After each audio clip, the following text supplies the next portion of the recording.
Дорогие друзья, коллеги, дамы и господа, сердечно приветствую участников Международной промышленной выставки «Иннопром-2024», ставшей значимым событием на евразийском пространстве и крупнейшим промышленным и научно-инновационным форумом.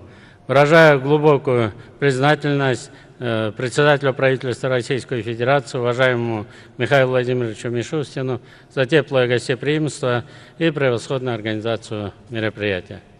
Хочу отметить, что под руководством Михаила Владимировича российское правительство достигло значительных экономических успехов, невзирая на прогнозы некоторых международных финансово-экономических институтов. В 2023 году российская экономика показала устойчивость и рост, несмотря на глобальные вызовы. В таких ключевых секторах экономики, как топливно-энергетический комплекс, банковский сектор, промышленность и сельское хозяйство, Россия, по оценкам экспертов, добилась наибольших успехов. Правительство своими решительными и в то же время выверенными действиями снискало высокую оценку в стране и заслужило широкое признание на международной арене. Какова формула успеха?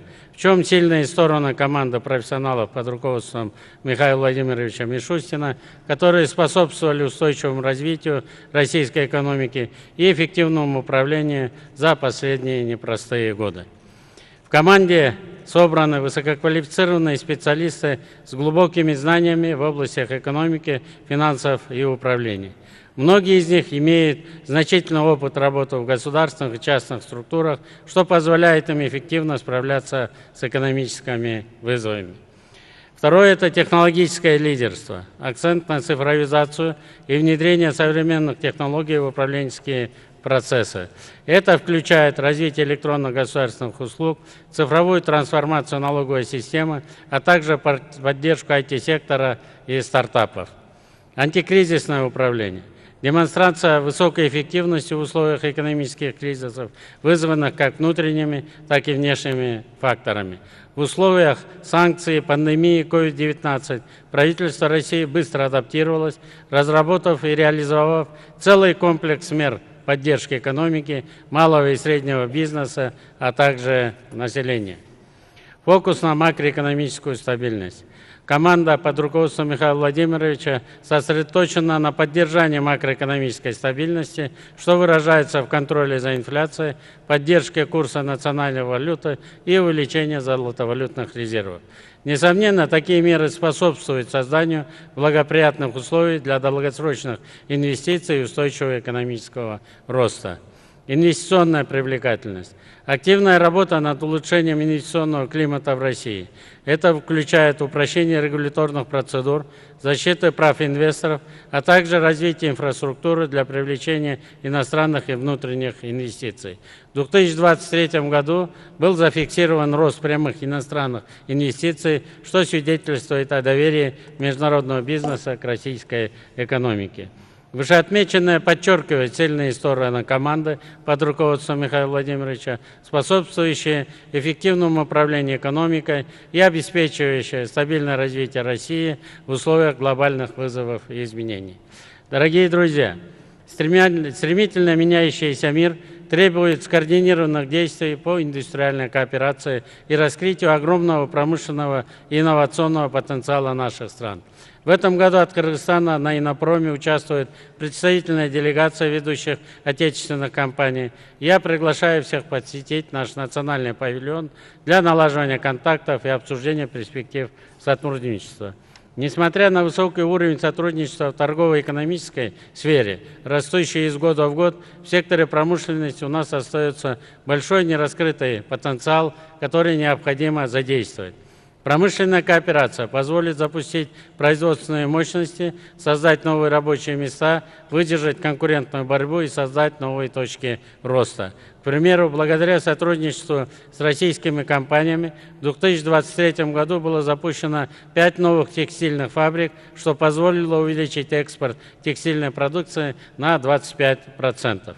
Хочу отметить, что Иннопром полностью соответствует целям расширения сотрудничества в сфере промышленности в рамках Евразийского экономического союза и Содружества независимых государств.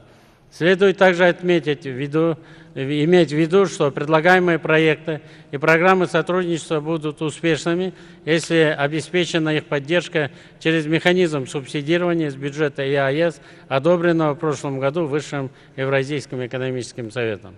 Планы большие и включают наращивание объема финансовой и нефинансовой поддержки торговых и инвестиционных контрактов между кыргызскими и российскими компаниями, строительство и модернизацию инфраструктуры и производственных мощностей в приоритетных отраслях промышленности на территории Кыргызстана. Например, в 2023 году было подписано соглашение о строительстве новой крупной логистической базы в Бишкеке, что позволит сократить время доставки товаров на 30%. Уважаемые участники форума, важно использовать в полной мере мощный фундамент сотрудничества и успешной работы целых поколений промышленников, усиливать компетенции друг друга с тем, чтобы получить все выгоды, используя коллективный интеллектуальный потенциал. Мы уже работали вместе в самые трудные годы. Уверен, ничто не может помешать укреплять сотрудничество сейчас в современных условиях формирования нового мира. Пользуясь случаем, хотел бы вспомнить вклад Кыргызстана в годы Великой Отечественной войны, промышленное развитие некогда общей страны в нашу победу, которая была и остается одна на всех. Так, в 1941-1945 годах на территории республики были эвакуированы 36 крупных промышленных предприятий из России и других регионов Советского Союза. Среди них такие заводы, как Красный машиностроительный, Красный металлист, сельскохозяйственный машиностроительный завод имени Михаила Васильевича Фрунзе, Ужская шелковая фабрика, Новотроицкий, Канский и Беловодские сахарные заводы, Кенафтный завод и другие. Эвакуация и быстрая перестройка производств позволили значительно увеличить объемы промышленного производства в республике. В течение первых нескольких месяцев после эвакуации, уже к концу 1941 года, многие из эвакуированных предприятий начали выпуск продукции, что существенно усилило помощь Красной Армии. За годы войны объем промышленного производства в Кыргызстане увеличился на 22% по сравнению с 1940 годом.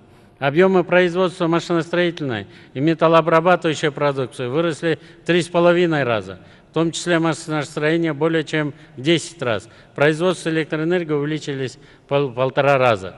Эти достижения стали возможны благодаря героическим усилиям работников предприятий и поддержке государства. Сотрудничество Кыргызстана и России в годы Великой Отечественной войны внесло значительный вклад в победу над фашизмом, укрепило братские связи между нашими народами и заложило основу для будущих успешных проектов.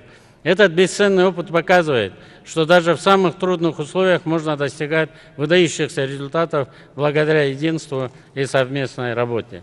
Дорогие друзья, вспоминая нашу общую историю, когда промышленность Кыргызстана была одна из ведущих в сфере станкостроения и машиностроения, следует отметить, что последствия распада Советского Союза тяжело отразились на нашей промышленности.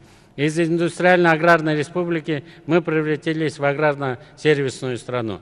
Мы потеряли технологическую связанность, и многие производственные мощности были утрачены. И в то же время хочу подчеркнуть, что поспешная приватизация производственных объектов на заре независимости не принесла ожидаемых результатов, и накопленное годами главное богатство в виде квалифицированных кадров и технологий было чуть не утеряно. По мнению экспертов, в свое время неподготовленность Кыргызстана при вступлении во Всемирную торговую организацию в 1998 году привела к неоднозначным последствиям. Возможно, при вступлении в ВТО нужно было более тщательно просчитывать негативные последствия и риски. В условиях отсутствия готовности национального хозяйства, в том числе промышленного сектора, к новым правилам и условиям торговли, было преждевременно идти на поводу доброжелателей рыночников, экспертов и открывать внешним игрокам целые отрасли экономики. Среди профессионалов недобрым словом вспоминают одну западную программу, запущенную в 90-х годах, именуемую в народе ПИСАК – проект приватизации и кредит на корректировку сектора предприятий. В эйфории от рыночной экономики и всеобщей приватизации мы почти потеряли все наши промышленные предприятия. Тогда же наша страна, равно как и формировавшаяся тогда экономика, была подсажена на кредитные ресурсы и импорт. Кстати, в советское время кредиты на развитие промышленных объектов, раз мы уже заговорили о них, выдавались на самых льготных условиях, практически беспроцентно. В этой связи хочу призвать финансовые институты рассмотреть возможность льготного кредитования и применения различных финансовых инструментов для возрождения промышленной кооперации наших стран. Если мы хотим стимулировать экономику, нельзя допустить, что процентные ставки выражались двузначными цифрами. Это аксиома, что льготное кредитование должно помогать развивать производство, открывать новые рабочие места, увеличивать поступление налогов и платежей с целью повышения благосостояния людей. Дорогие участники, последние несколько лет, благодаря политической воле и настойчивости президента Кыргызской Республики, уважаемого Садыр Нуркожоевича Жапарова, наша страна уверенно встала на путь опережающего индустриального развития, восстанавливая промышленный сектор и реабилитируя промышленные предприятия. Примером может служить Малисуйский ламповый завод, возрожденный с помощью бюджетных субсидий и привлеченных средств. Мы создали государственную компанию «Кыргызиндустрия», которая занимается запуском простающих предприятий. Крупнейшее в регионе золотодобывающее предприятие «Гумтер» после перехода под управление государством не только не остановилось, но наоборот приобрело новую динамику и темпы роста. Вводятся в эксплуатацию новые производственные мощности и инфраструктура по широкому спектру продукции. Создана и успешно работает новая система налогового законодательства, снижающая налоговое время для предпринимателей. Проекты с национальным инвестиционным значением получают фискальные льготы и государственную поддержку. Благодаря этим мерам приток прямых иностранных инвестиций в Кыргызстан увеличивается из года в год. Каждый инвестор может воспользоваться всеми существующими в Кыргызской Республике возможностями и активно вкладывать инвестиции. Хочу подчеркнуть нашу приверженность на активное взаимодействие на международных площадках, развитие более тесных экономических связей, в том числе совместную реализацию крупных инвестиционных проектов. Большой вклад на сегодняшний день в развитие промышленной кооперации между Кыргызстаном и Россией вносит наш совместный фонд развития. На сегодняшний день при поддержке фонда профинансировано более 3400 проектов на сумму порядка более 700 миллионов долларов США. Из них 2600 проектов в сфере производства и переработки на сумму около 500 миллионов долларов США. Считаем, что сейчас нужно активизировать реализацию совместных программ и проектов, предусматривающих локализацию производственных мощностей, в том числе внедрение в них информационных, инновационных и зеленых технологий с целью снижения воздействия на окружающую среду и повышения усиления конкурентоспособности. Основные направления в работе Кабинета министров на промышленном треке сегодня включают локализацию производства, создание надежных цепочек поставок и логистики, построение альтернативных расчетных институтов в межгосударственной финансовой системе, развитие цифровизации и применения искусственного интеллекта, а также устойчивости и экологические вопросы. Например, внедрение автоматизированных систем управления на наших заводах позволило увеличить производительность на 20% и сократить время на выполнение рутинных операций. Разумеется, промышленное развитие невозможно без соответствующих реформ в сфере экономики и государственного управления страны. За последние годы экономический рост Кыргызстана демонстрирует устойчивое развитие. Средние темпы роста ВВП составили около 7%, а по итогам первого квартала текущего года достигли 8,8%.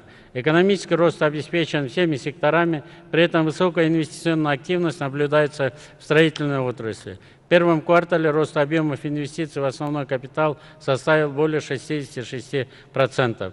Впервые за последние годы Кабинет министров Кыргызской Республики начал применять инструменты прямого финансирования крупных и системообразующих производственных проектов.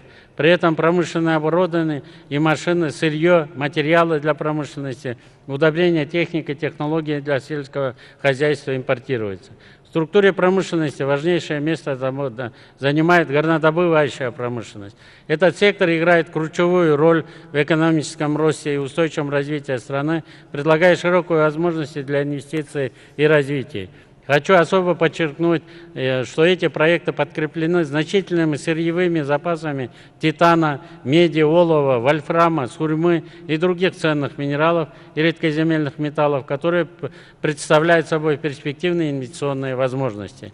В нашей стране сосредоточено более 100 сырьевых продуктов, что позволяет открывать предприятия с высоким уровнем локализации производимой продукции. Для примера, прогнозные запасы титаномагнетита на одном месторождении только составляют около 20 миллионов тонн металла, а запасы редкоземельных металлов составляют около 60 тысяч тонн на месторождении Кутисай-2.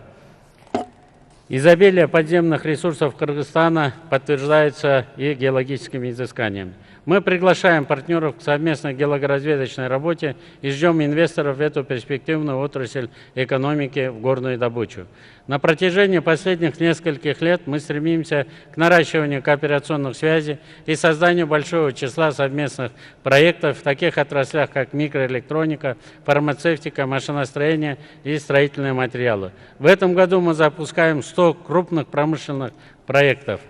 Дорогие друзья, в условиях стремительного научно-технического прогресса и глобальной конкуренции технологические парки становятся ключевыми элементами инфраструктуры, способствующими инновациям и промышленному росту. По оценкам научных институтов, на долю новых знаний, воплощаемых в технологиях, оборудовании, образовании кадров и организации производства в развитых странах приходится от 70 до 90% прироста ВВП. Переход к экономике знаний позволяет удваивать их объемы каждые 20 лет. Эти показатели говорят о важности партнерства между нашими странами, ускорении технологического партнерства, основанного на собственных компетенциях и сырьевых базах. В заключение призываю всех к активной работе, поиску точек соприкосновения и новых горизонтов сотрудничества. Уверен, что только сообща мы сможем достичь поставленных целей и желаемых результатов.